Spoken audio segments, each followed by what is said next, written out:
El siguiente programa es clasificación A, contenido dirigido para todo público. Los comentarios transmitidos en este programa son responsabilidad de quien los emite. CICESE para Todos. Un programa del Centro de Investigación Científica y de Educación Superior de Ensenada, Unidad Tepic. Aquí conocerás las investigaciones sobre tecnologías de la información y comunicación. CICESE para Todos. Por una cultura científica, CICESE para Todos.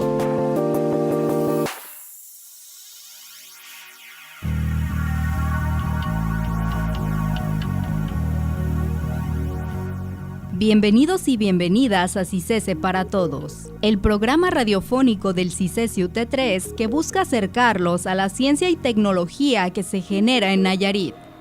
Nos escuchamos a través de Radio One en la frecuencia 101.1 FM. Les saluda Marileidy Arbizu, conductora del programa. En esta emisión nos sumergiremos en el tema de las criptomonedas, en compañía del Dr. Lino Rodríguez, investigador postdoctorante en el CICESE UT3. ¿Cómo se encuentra, doctor? Hola, ¿qué tal, Marileidy? Muy bien, muchas gracias por la invitación. Este tema en lo particular me parece muy atractivo, muy interesante, entonces le agradezco mucho que aceptara la invitación. ¿En lo particular o en lo personal? En lo personal. Ok. A lo largo de la historia, el concepto de intercambio de valor ha evolucionado constantemente, desde el trueque hasta la introducción de monedas y billetes y más adelante con la incorporación de tarjetas de crédito. Ahora nos encontramos inmersos en un cambio revolucionario con la irrupción de las criptomonedas, redefiniendo la forma en que entendemos, almacenamos y transferimos valor en la era digital. Doctor, para adentrarnos en el tema, ¿podría ayudarnos a describir de la manera más sencilla posible qué son las criptomonedas? Bueno, las criptomonedas son, para cualquier propósito práctico, una especie de moneda digital. Es para intercambiar productos, es como un dinero digital, así como el que tenemos, por ejemplo, en la tarjeta de crédito o en la tarjeta de débito, pero con otro mecanismo de funcionamiento por detrás. ¿Cómo es que funcionan estas monedas digitales? ¿Qué las hace que sean criptomonedas? Bueno, la historia de las criptomonedas es un poco peculiar. Desde los años 90, los ingenieros, científicos, entusiastas en general de la informática se plantearon si sería posible hacer una moneda digital. Sin embargo, había un desafío muy grande, ¿no? O sea, supongamos, por ejemplo, el caso más sencillo. Supongamos que decimos que un archivo de la computadora queremos utilizarlo como medio de intercambio, ¿no? Como una moneda o como un billete. Supongamos que tú tienes un archivo en tu computadora que decimos que es una moneda o que vale. Y si tú me lo envías, por ejemplo, por correo, se podría decir que me estás pagando. Sin embargo, ahí hay un problema. ¿Cuál es el problema que detectas al hacer esto? ¿Que podría ser falsificado al igual que el dinero impreso? Más que falsificado, o sea, al ser un archivo en tu computadora, tú te lo sigues quedando, ¿verdad? O sea, puedes usarlo para mandárselo a alguien más. Volver a utilizarlo. Claro. O sea, si usas el archivo y me lo mandas a mí, yo no tengo ninguna garantía de que tú lo hayas borrado de tu computadora y puedes usarlo para mandárselo a alguien más. Entonces, este problema se llama el problema del doble gasto. Y como te digo, durante muchos años, las personas que se interesaron en crear una moneda digital, una moneda virtual, se quebraron la cabeza preguntándose cómo podrían resolver el problema del doble gasto. Aparentemente no había una solución a la vista, hasta que propusieron algo que se llamaba la cadena de bloques, que fue con lo que solventaron este problema. ¿Qué es una cadena de bloques? Una cadena de bloques es una especie de registro contable o de bitácora que está distribuida. Entonces, ¿cómo resolvieron el problema del doble gasto? Determinaron, vamos a llevar un libro de contabilidad que diga quién tiene el dinero. El problema es que al crear este libro de contabilidad surgió la pregunta, ¿y quién va a llevar este libro de contabilidad? Quien lleve este libro de contabilidad va a llevar el control de dinero y ahí él podría anotarse en el libro, pues tengo tanto dinero. Entonces dijeron, ¿qué vamos a hacer? Entonces, bueno, este libro de contabilidad lo vamos a tener todos. Todos vamos a tener una copia del libro de contabilidad y cuando alguien quiera mandarle dinero a alguien, nos tiene que avisar a todos los que llevamos el libro de contabilidad que anote la transacción.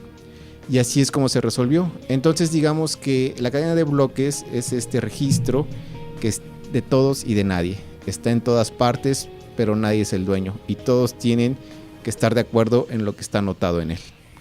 ¿Y cómo es que se hacen estas anotaciones? ¿Son de manera automática o son de manera manual? ¿Cómo es que todos deben de estar de acuerdo en eso? Bueno, ahí viene la parte criptográfica, por lo que se llama criptomonedas. Cada quien tiene cuando uno decide participar en estas monedas, uno genera algo que se llama una billetera, que son contraseñas para controlar el flujo de nuestro dinero, de nuestras monedas virtuales. Y entonces lo que se hace es que si yo, por ejemplo, te quiero mandar una X cantidad de dinero, entonces yo le aviso a todos los que llevan el libro de contabilidad, por favor, registren que yo a Marilady le estoy pagando tanto dinero. Y entonces todos ellos verifican que yo utilicé mi contraseña para que sea auténtica la transacción. Y además de eso, ellos compiten entre ellos en resolver un problema de romper un password. Y quien rompa primero el password, quien lo descifre primero, tiene derecho a anotar esta transacción en este libro distribuido, ¿no? Después todos los demás también lo anotan, pero quien logra romper primero esta contraseña y anotarlo, además se puede anotar a sí mismo una cantidad de dinero, o sea, gana dinero. Entonces con eso se incentiva que las personas participen en este esquema distribuido y con eso se lleva el registro de quién le está pagando dinero a quién. Entonces, de alguna forma es un proceso automático, pero también manual. Es completamente automático, pero participan se les conoce como mineros, así llaman. Los mineros son los que llevan este libro de contabilidad. Entonces, yo le mando las transacciones, yo le aviso a los mineros a quién le estoy mandando dinero. Ellos compiten en un problema de criptografía por romper un password. Quien lo rompe primero anota en el libro esta transacción. ¿Y los mineros son personas físicas o son programas? Bueno, son las dos cosas. O sea, en realidad ni siquiera son programas, son equipo electrónico, son software de computador, hardware. Y que bueno, hay personas que invirtieron, que tienen estas instalaciones, todo esto. Son equipos. ¿Hay alguien detrás granjas. de ese Sí, equipo? claro. Hay granjas, hay personas que tienen esas instalaciones y que pues ganan dinero por participar en la manutención de este libro.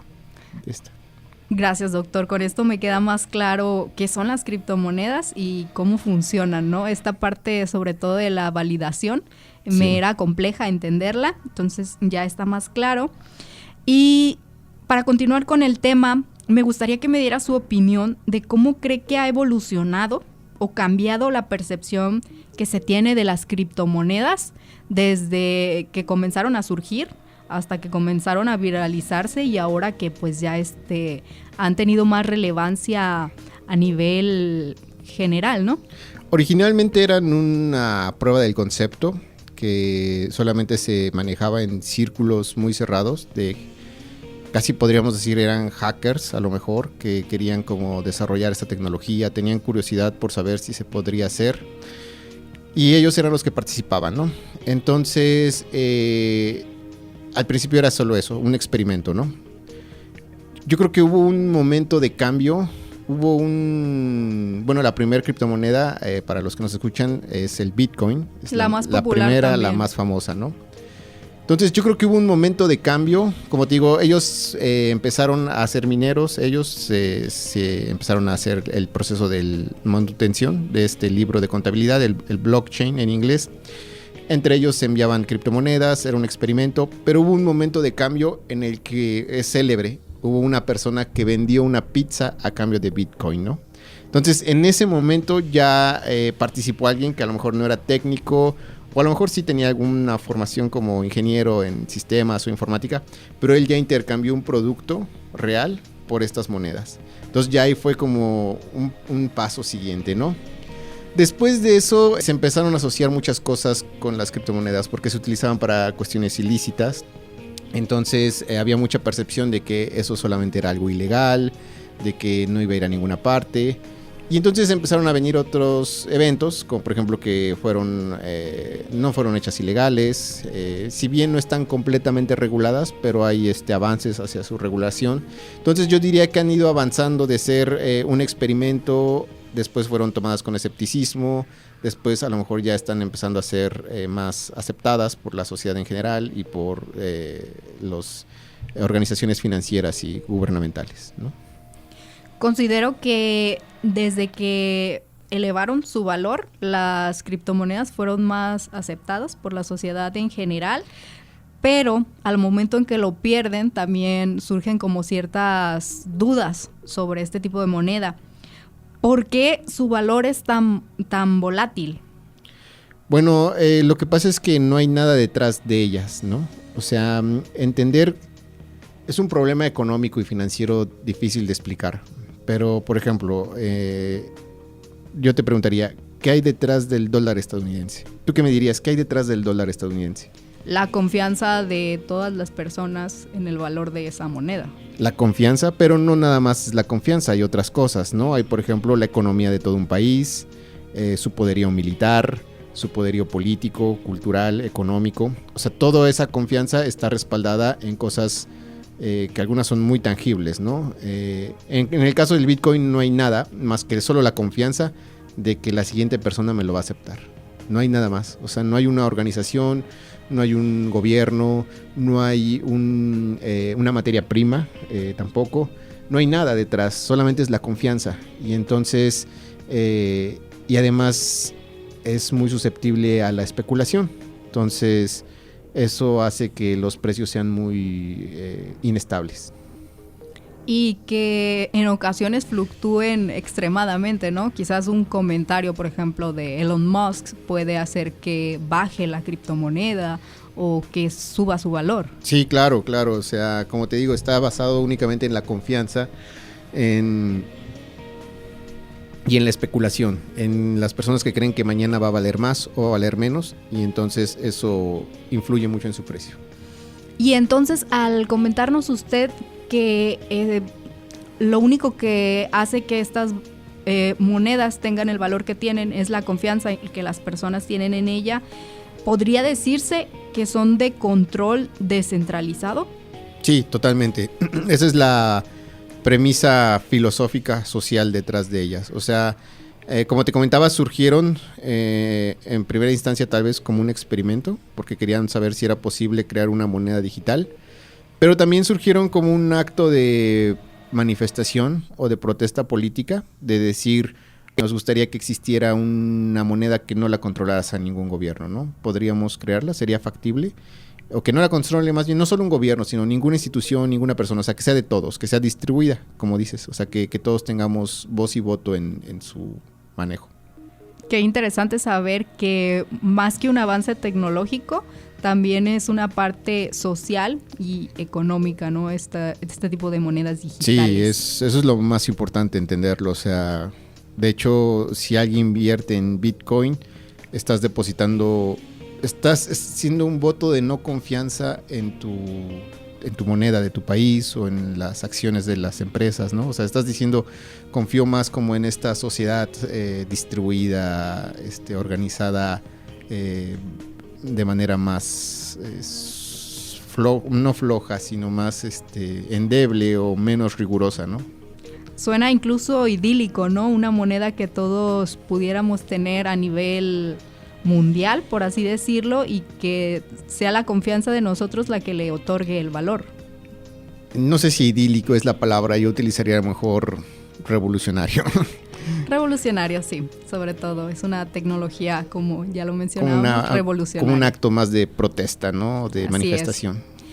Y en ese sentido, ¿cuál considera o cuál ha sido el impacto de las criptomonedas en la economía actual? ¿Ya hay algunos resultados, algo significativo que se haya encontrado? Afortunadamente, y voy a decir esto afortunadamente porque como lo mencionaba, su precio es muy fluctuante, se sabe que todavía no tienen mucho impacto en la economía mundial, ¿no? Entonces, la economía de estas monedas digitales, de estas criptomonedas, es como una isla todavía, está vagamente, está conectada con algunos puentes muy estrechos a la economía mundial. No es muy aceptada en los comercios, no se utiliza mucho para transferencias de dinero, o sea, es todavía algo experimental casi, es algo de nicho, entonces no está muy conectada con la economía mundial, todavía. Dice que afortunadamente no ha tenido impacto. ¿Tendría desventajas que esta moneda pudiera...? Sí, tendría muchas desventajas, porque si la conectamos totalmente a la economía, entonces, por ejemplo, tú tienes fondo de pensión o un fondo de retiro. Los fondos de retiro invierten en distintos instrumentos, entonces ellos podrían invertir en Bitcoin si está conectado a la economía. Y como tú dices, si el precio del Bitcoin se viene abajo y de manera muy agresiva, entonces tus ahorros también se evaporarían en el proceso. Es una de las principales implicaciones. De conectarlo, sí. ¿Y hay alguna ventaja de conectarlo a la economía actual? La ventaja es que se hace presión en los gobiernos para sus políticas monetarias, ¿no? Porque al haber una moneda fuera que ellos no pueden controlar, ellos tienen que ser más disciplinados en su impresión de dinero, ¿no? Ellos, los gobiernos, tienen esa facultad en general, no siempre, pero en general tienen la facultad de imprimir dinero, y en el proceso de imprimir dinero, el dinero se devalúa, todas las cosas suben de precio, ¿no? Entonces, si la gente tiene otra opción de dinero, ellos se van a regular en el abuso en el ejercicio de esa facultad. Y para poder implementarla, ¿qué desafíos se enfrentaría? Sobre todo en cuestiones de seguridad y también de economía. Bueno, desde un punto de vista técnico, computacional, algorítmicos, son muy robustas. O sea, no hay un problema como de decir que alguien pueda romper tu cuenta de Bitcoin y robártelos. Creo que se dice que se necesitaría una computadora cuántica, ¿no? Para poder hacer eso. Entonces, en ese aspecto no es problema. Sin embargo, sí requiere que uno sea responsable totalmente de su dinero y que tenga otra mentalidad. O sea, ya no es como, por ejemplo, cuando te clonan la tarjeta de crédito, uno puede hablar al banco y puede pedir que le cancelen los cargos, y muchas veces sí procede, ¿no? O sea, muchas veces el banco dice, ok, sí, creo que hubo ahí algo raro, entonces te cancelamos. En el Bitcoin o en las otras criptomonedas, uno es el propio banco. Entonces uno tiene que tener una disciplina y una mentalidad que está como en otro nivel de responsabilidad, de saber que una vez que haces una transferencia no hay vuelta atrás, ya no se puede hacer nada, ¿no? Que si pierdes tus contraseñas, tu dinero se queda ahí bloqueado para siempre. Nadie nunca más va a poder desbloquear tu dinero. O sea, tú eres tu propio banco, y eso implica como una responsabilidad para la cual yo considero que mucha gente no está preparada. Es muy preocupante el hecho de que si uno olvida sus identificaciones, sus contraseñas, pues ya no podría recuperar ese dinero, porque es algo muy común que pasa. Ya pasó, hubo un caso de esos donde una persona había guardado sus claves de Bitcoin en una memoria USB que tiró a la basura, y entonces después, cuando subió el precio del Bitcoin, pues valía millones. Y creo que invirtió no sé cuántos cientos de miles de dólares en excavar en el relleno sanitario para tratar de buscar su memoria, ¿no? Entonces, como te digo, requiere un nivel de madurez y de responsabilidad ya distinto al que estamos habituados. Sí, claro. Inclusive hay un día del cambio de la contraseña, ¿no? De la contraseña, que significa que pues es algo que comúnmente pasa, que se olvidan estas, y depender únicamente de esa contraseña para acceder a tu dinero, pues sí sería una implicación. Sí, yo conozco gente que luego, una vez una persona dejó su celular en mi casa y yo no tenía cómo encontrar a la persona, y luego la busqué en Facebook y tampoco, porque todo lo tenía en el celular, ¿no? Entonces, te imaginas, muchas veces así hacemos, o sea, no tenemos muchos hábitos de seguridad digital, ¿no? Entonces perdemos las contraseñas, perdemos acceso a nuestras redes sociales, y en el caso del dinero, pues te imaginas, no es un chiste. No, al menos el lado positivo que veo es que sería difícil que puedan robarte el dinero, y mencionaba que es porque requieren mucha capacidad de estas criptomonedas. ¿Esto de alguna forma está generando alguna especie de repercusión en el medio ambiente? Bueno, las primeras criptomonedas como el Bitcoin, sí se sabe que para llevar este libro de contabilidad se gastaba mucha energía eléctrica, porque como te comento, las personas que llevan este libro de contabilidad, la cadena de bloques, blockchain, competían por romper un problema de criptográfico, una contraseña. Entonces invertían en equipo de cómputo especializado que gastaba mucha electricidad en romper estas contraseñas para tener el derecho de ser los primeros en anotar las transacciones y así ellos ganar dinero. Y eso conllevaba un consumo muy alto de energía.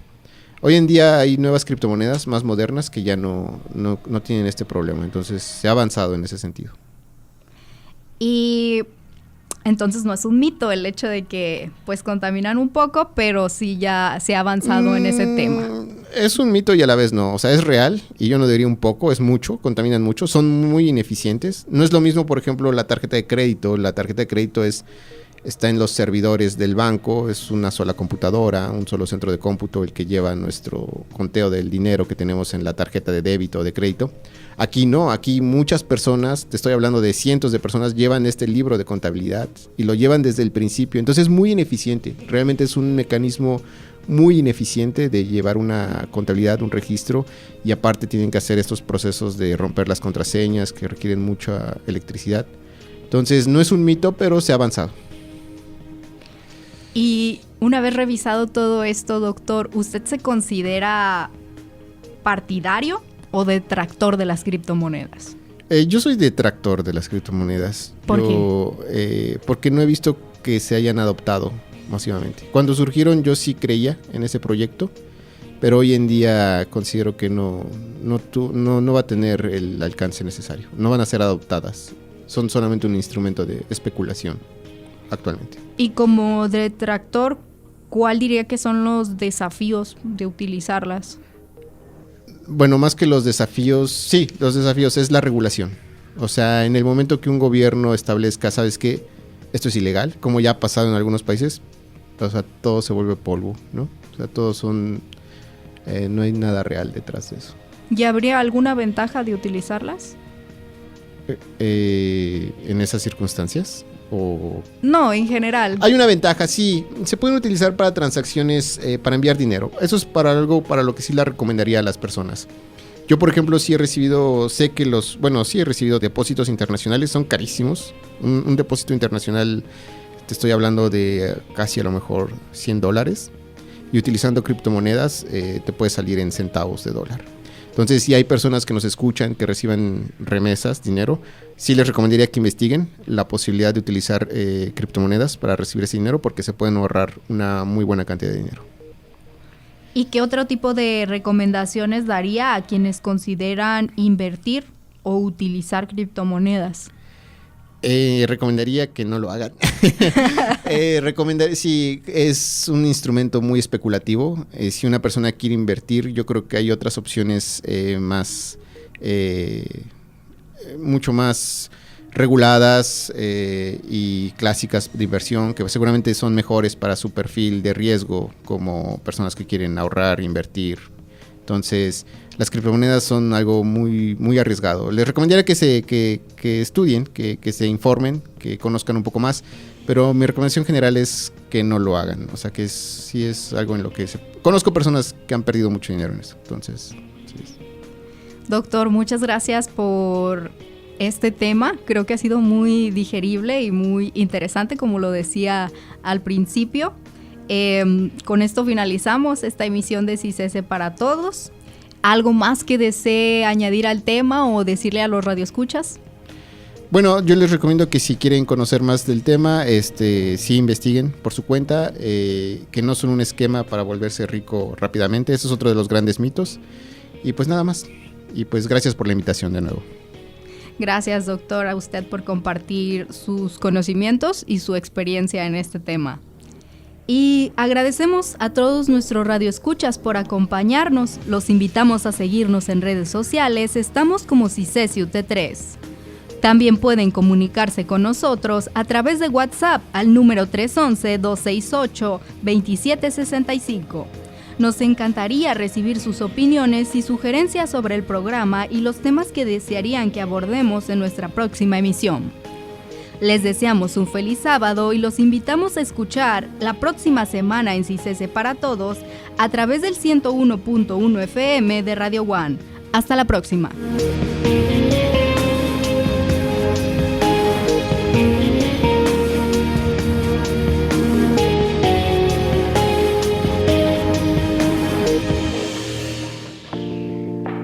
CICESE para Todos.